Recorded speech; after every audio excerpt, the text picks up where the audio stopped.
Hi all, I'd like to welcome you to our today's session, Drive Growth and Innovation, Modernize Your Data Foundation with AWS. Today we'd like to present how UCL's modernization story was looking like when migrating to AWS. My name is Glittenberg, Director Cloud Strategy at Apps Associates, and I'd like to share the agenda with you for today's session. So first of all, we go into an introduction to UCL, which will be covered by Kane from UCL. Then we move on into the digital transformation story from UCL and telling a little bit about the details for the key drivers for the migration and how the migration went and how decisions were looking like and what the outcomes were. We move over to the cloud strategy from UCL, ending up in how does a modern data foundation on AWS look like. So really ending up in a whole story from transformation and migration into how does a complete data strategy, modern data strategy and modern data foundation on AWS looks like. What capabilities are provided by AWS, how important are partners in this ecosystem, and in the end, how to get started. So really a takeaway for you, how can you start your data foundation journey in AWS? And now I'd like to hand over to Kane. Hello, I'm Kane Millward, and I'm the ERP platform and service owner at University College London, which basically means to say I head up all HR and financial management systems at UCL. As Kai has said, I'm going to share our modernisation story by covering the problems we faced, how the solution complemented our ERP strategy, and what we actually achieved. So a quick summary of who we are. We've been in existence as a university for generations and have an excellent reputation for academia. We are amongst the best in the world, 9th globally, 5th in Europe and 4th in the UK. To give you an idea of our size and scope, we are 2nd in the UK for research power and have over 50,000 students studying over 1,000 under and postgraduate programmes. We are a truly diverse organisation with over 150 nationalities represented in our student body. Finally, we are a financially stable institution with nearly 2 billion revenue coming in from research and government funding and tuition fees annually, which has grown dramatically in the last decade. The UCL Digital Transformation mission statement has 3 pillars fundamentally: modernise, digitise and differentiate. Our EBS transformation fell firmly into the modernise category for reasons I'll explain very shortly. Driving all of this is an undeniable shift in the world, digital transformation. We are living increasingly in a cloud-based and data-based economy. And where does a lot of that data typically live? Well, of course, in ERP systems. So if you want to digitally transform your business, that means you have to also consider migrating ERP systems as part of that transformation. In a study conducted by IDC, it showed that 85% not only will increase workload investments in the cloud, and that they see it as enabling real-time decision-making, contextualized decision-making, and for managing customer engagement processes, financial processes, and/or operational activities. And experience in and with the cloud is becoming more important. McKinsey also found that companies with high cloud maturity exhibit higher returns than their peers, especially when launching and building new business or systems that leverage ERP. Okay, so let's move on to the EBS story at UCL. The background was that we were rapidly heading towards the end of Oracle support for EBS due to a very neglected platform. And here is a simple view of the EBS architecture and footprint at UCL, showing the applications supported by the platform, i.e. learning, financials, procurement, and with some bespoke UCL apps for interdepartmental journaling or transfers and for departmental transactions. You can also see the tiers of the tech stack and the underlying physical components. So what was the problem with it? Simply put, the platform was old, almost on fire, some would say, and would have been out of support after the 31st of December 2023. The OS was on extended support, the database was already on market-driven support, and WebLogic, the middleware, was already out of support for custom-built EBS apps. And what did that mean? Well, simply put, business continuity was seriously threatened because the platform was vulnerable to security attacks. We risked not being compliant and not having the support from Oracle in case of serious operational incidents. And our options were to either upgrade the existing on-premise platform, re-platform to public cloud infrastructure as a service, migrate to cloud and outsource platform and database support, or move directly to software as a service. However, the further we wanted to go to the right, as you see on the slide, the greater the cost, time complexity, disruption and risk. And because we only had a year before we were out of support, we quickly realized, therefore, that we only seriously had two valid choices. And how did these two options compare on costs? To present this to the business, we likened it to buying a new car.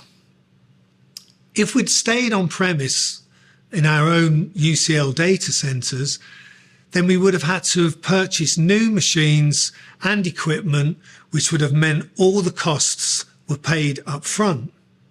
Whereas by leasing the equipment from a supplier in the cloud would have meant we only paid for what we needed on an ongoing basis. Although we calculated the total cost of ownership over 5 years would only be marginally less in the cloud, we based cloud costs on a like-for-like basis to existing on-premise infrastructure, but knew that these costs can actually be lowered by a variety of optimization techniques that are available in the cloud. The other aspect of the car analogy is that buying new hardware to be installed in the UCL data centers is similar to buying a diesel car as compared to moving to cloud, which we feel is more like leasing a modern electrical vehicle. The other advantages cloud has over on-premise could not be ignored, and there was also the university's strategic orientation towards cloud to consider. We didn't want any more sunk costs in aging hardware. We also wanted a highly available system which could be easily and swiftly restored after a failure, along with the agility to spin up new environments on demand or expand our processing capabilities upwards and outwards in line with business growth. For example, the size of the databases or the capacity of the servers to cope with peak time demands. Finally, there was UCL's green credentials to consider and our drive to be carbon neutral organisation within a few years. Moving to AWS obviously can significantly lower carbon emissions. So based on all these facts, we chose to rehost on IaaS, which is Infrastructure as a Service. And this complemented our ERP cloud strategy. An outmoded on-premise platform about to crash and burn was to be rehosted, re-architected and upgraded on public cloud infrastructure as a service immediately. We had also just refactored our unsupported Oracle Internet Directory and Oracle Access Manager modules on an independent identity and access management cloud offering that integrated with UCL's Azure AD to deliver true single sign-on for EBS.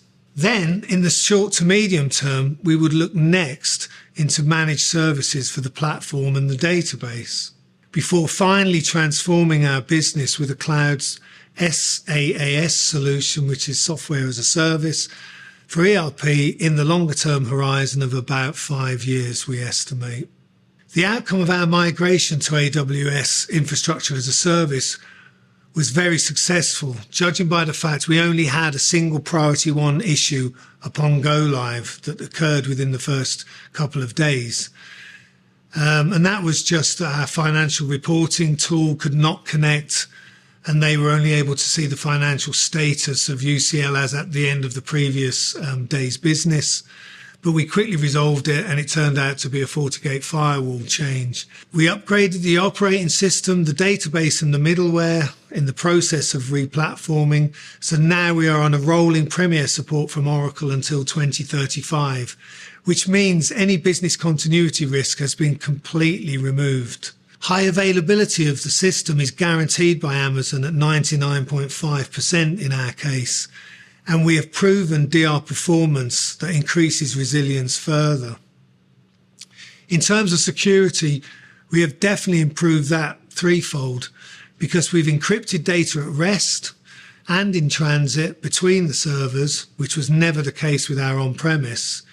We've introduced security groups for multiple components in the architecture, NACLs around the segregated subnets, and we monitor the entire setup with Amazon Guard Duty. In terms of efficiency, we've performed the fastest clone we've ever done from live to our pre-production environment in order to investigate that P1 incident that occurred. We've also have Terraform now, which allows us to spin up those new virtual machines as part of our restore capability super fast and consistently. No room for human error there anymore. And when we've needed additional storage, which has happened since our go live, our cloud platform team have provided this in minutes, as opposed to the old process, which used to take sometimes days, possibly even weeks. We also have better performance because although overall AWS response times are on par with on-premise, there is increased throughput and our overtime metrics have been improved with AWS as compared to on-premise. We've also noticed a huge 30 to 40% reduction in the run times of our concurrent programs, many of which are critical to paying suppliers, paying employees, etc. And finally, our total cost of ownership over 5 years, as I mentioned earlier, is lower, and there are potential for reducing costs further by means such as burst computing for servers that are not always busy, such as peak periods in live financial year end, payroll cutoffs, etc. Downsizing storage by rationalizing the number of system instances we presently have, and not running non-production servers overnight, and so on. It should be noted that our Director of Shared Platforms, Ian Fowler, said the quote that's on the screen, which was, "It was very difficult to know how quickly we could bring back the service from a major data center outage because it was complex and risky to rehearse. And now we can recover within 15 minutes to a state just seconds before service was lost, which means we have been able to confidently publish the recovery time objective and the recovery point objectives in the SLA with the business." Thanks, Kane, for sharing the UCL story on your modernization story. So now I like to present why is AWS the best option to host Oracle ERP Systems, Oracle technology. What are decision drivers for getting Oracle onto AWS? Let me really try to create a picture in your head. So most important are three pillars. One is tech and tools. The other one is partners, the partner ecosystem of AWS. And the last one is programs. Those three pillars are really built on a foundation called experience in this case. So I really like this quote from Andy Jassy mentioned on the slide. There's no compression algorithm for experience. So what do I mean by that? Amazon themselves migrated their own Oracle workloads already to AWS more than 10 years back. So Amazon itself was running Oracle database, thousands of Oracle databases on AWS in a relational database service. So they created a service, a platform service for running Oracle database workloads. They opened this service around 10 years back for their customers. So their experience was brought into a platform service and opened for the customers. So that's already an experience which is more than 10 years back. So it's like AWS started 16 16 years back now.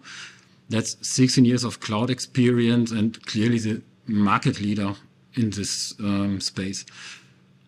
On top of that, Amazon itself is even running their ERP systems on AWS. So it's not like just customers are running their Oracle workloads, ERPs, middleware, databases, Oracle tech on AWS.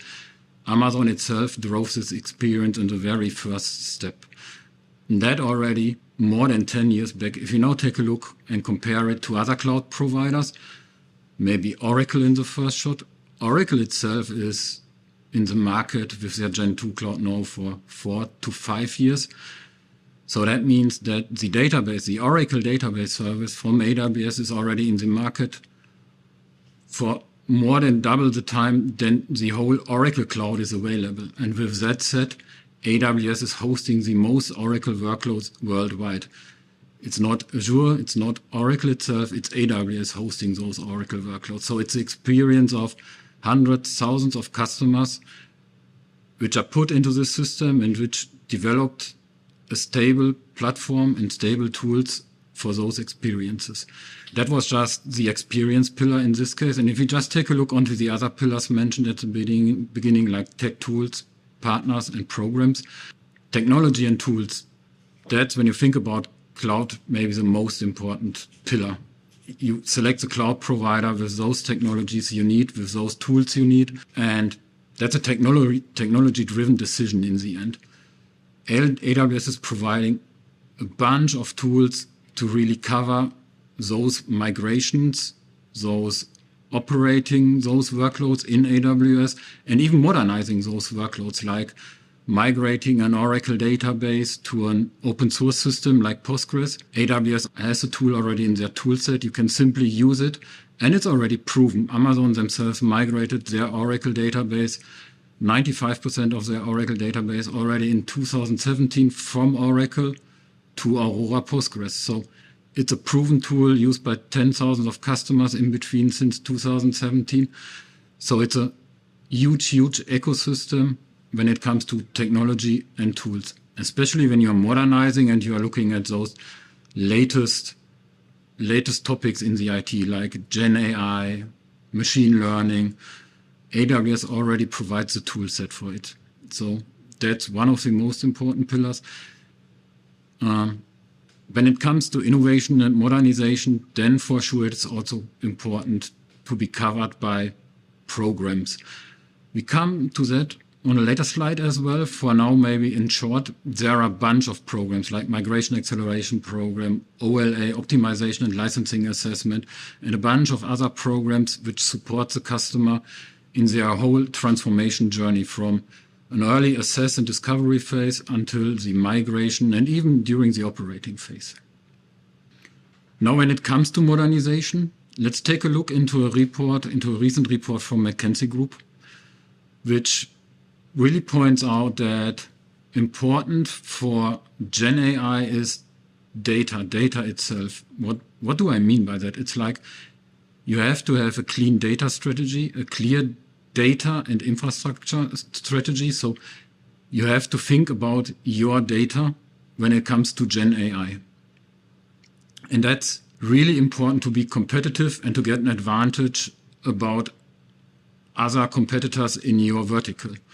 So what do I mean by that? Gen AI itself is based on LLMs, large language models. Those large language models are general available for everyone. So these are just building a general foundation. So everyone can use it. Maybe you already have done it by yourself with ChatGPT, which was early in the market and available to everyone. There are, meanwhile, a bunch of other models available as well. But you're not differentiating yourself if you are just using a generic model available for everyone. So how to differentiate? That's your data. So every organization has their own valuable data, which differ on the verticals, but you need those data to differentiate your generative AI applications from very generic generative AI applications.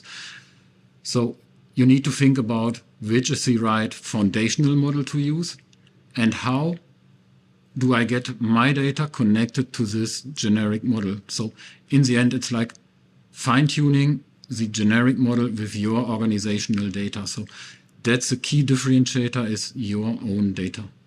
Every business is really having large amounts of data. That could be structured data in databases. That could be unstructured data in files. That could be even data which is not yet in a digitalized format.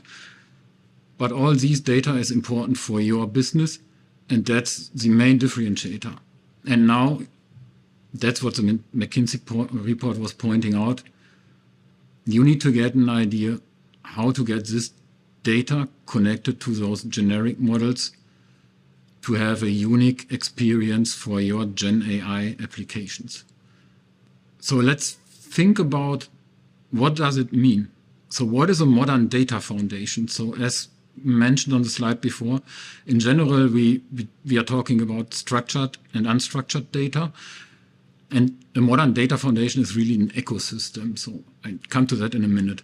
Maybe let's first start with structured data, as that's easy to understand. So structured data is usually data in databases. And we have that in the market since 20, 30 years with Oracle and other databases in the market. The modern data foundation model changed how we think about structured data. It's more about, let's think about cloud-based, purpose-fit database options. So it's really purpose-built data services for the very specific use case service. So a big example is important new modern data services usually rely on high velocity, low latency transactional capabilities. We had that in the past as well, but usually that was stored in some relational databases. But in the end, that's not relational data. It's just key value pair-based data. And for that purposes, we now should use a purpose-built database, which is really targeting those key value pair structured data.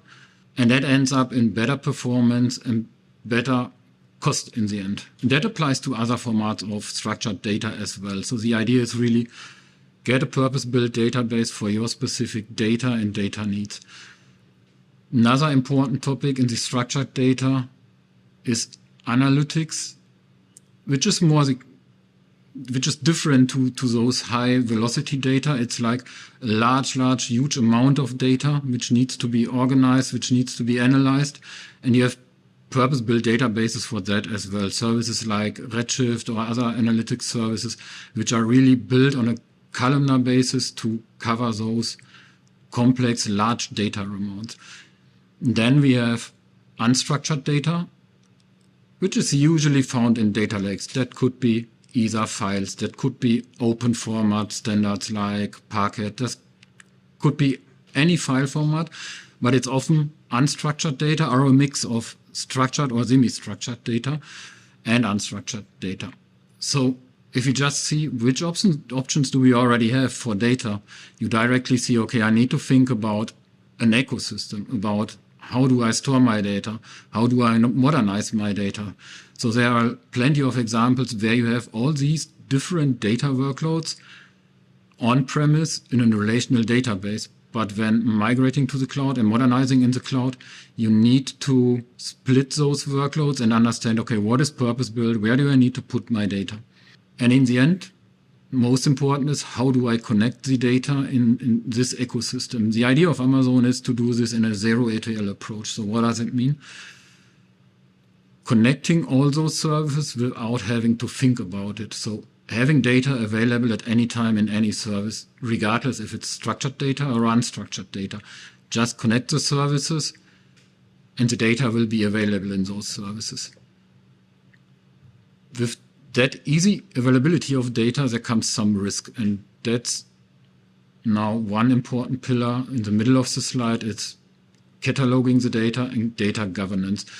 So you really also need a strategy on how do I catalog my data? How do I get access to my data? How do I set up governance on who is able to access which data, when, at what time? We are still in the tools pillar if we are just thinking about those three pillars we had. So AWS is providing tools for the whole ecosystem. So we have those purpose-built databases, we have those analytic capabilities, we have data lake technologies, we have a lot of machine learning technologies and Gen AI technologies. And on top of that, all these governance topics, which are very, very important, especially when we start to connect generic data to your own data. And you could be in the regulated industry as well. That makes it even more important to think about how is data governed and how is governance built across the whole organization. This slide is really just a high-level conceptual overview about a modern data foundation, but you should already have an idea how important it is to think about a whole end-to-end strategy for a modern data foundation. On this slide, we should think about how to start. In the end, it's easy, start anywhere. Not starting is, in the end, the worst decision you can do. In UCL's case, we started, like we heard from Kane, we were starting with the modernize phase as a very, very first step. And that's what we see often in the industry. Modernizing and migrating is often the very, very first step. How to get the data in the cloud, get the data scalable, trusted to a secure cloud provider. Maybe re-platform, modernize the engines, like moving to a purpose-built database, moving to a platform services, to get all these cloud benefits, like Kane was mentioning.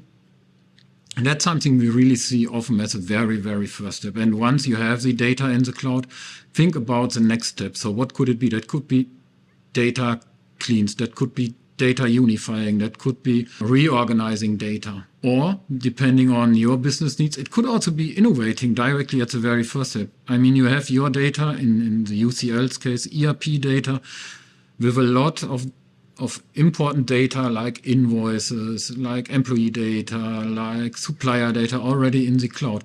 You could directly start and do analytics or Gen AI topics with those data you already have in the cloud at this stage.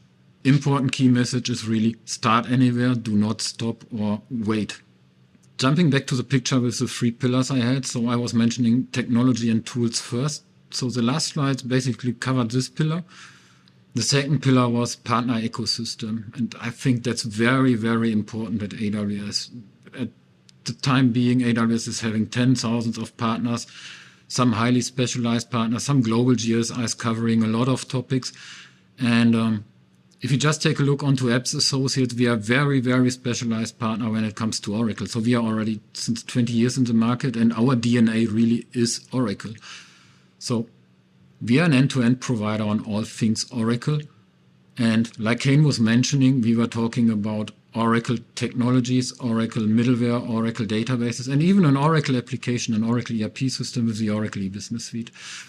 We are now an AWS partner since 10 years, so since 2012, already more than 10 years.